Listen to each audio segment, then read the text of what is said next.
And being a great investor is knowing how to get your money to work for you while you're working for your money. The preneur part is being educated and intentional about your personal, professional, and financial goals and learning how to impact those at the highest level. And being a great investor is knowing how to get your money to work for you while you're working for your money. So the topic of today's podcast is being a preneur, maxing out your time, value, and money equation so that while you're working and you're putting your money to work, you're getting the highest return. You can do that in a lot of different ways, but imagine a world where if you're a solopreneur and you drive your income to where you're making $500,000 or $1 million a year and you're investing that money intelligently with someone you trust with an intentional targeted return that you can see is happening, how then you think 10 years from now, what if you saved an extra 2 or 3 million?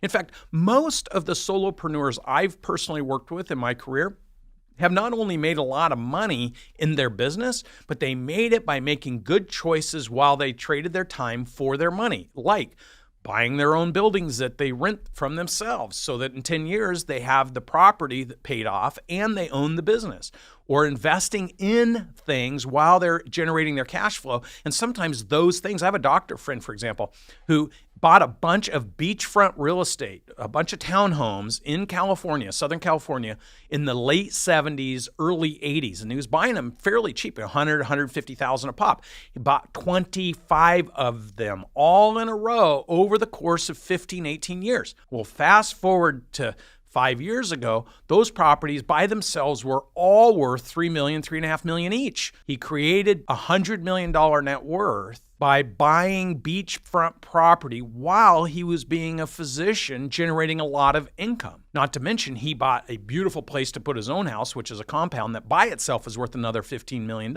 So sometimes the thing you're doing isn't the thing that creates your huge net worth, but being aware and being intentional about what your money's doing for you while you're working to earn your money is a sign of specific intent, right? Knowledge and intent.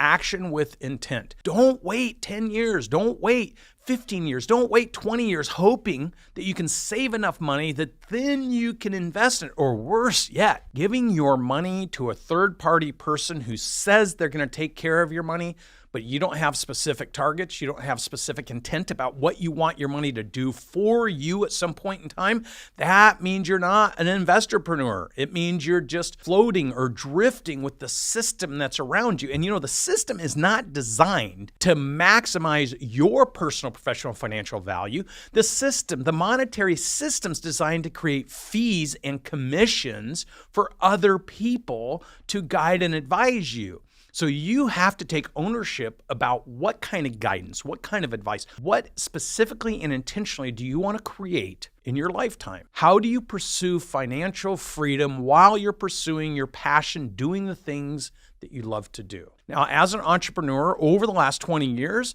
I've been an entrepreneur. I start businesses with the intention of growing the businesses to scaling them in order to create value within the businesses. But over the past 20 years, I've been buying and investing in things like mini storages and other income-producing properties. So today, fast forward with the 2 new projects I'm building, I'll have over 1 million square feet of mini storage property.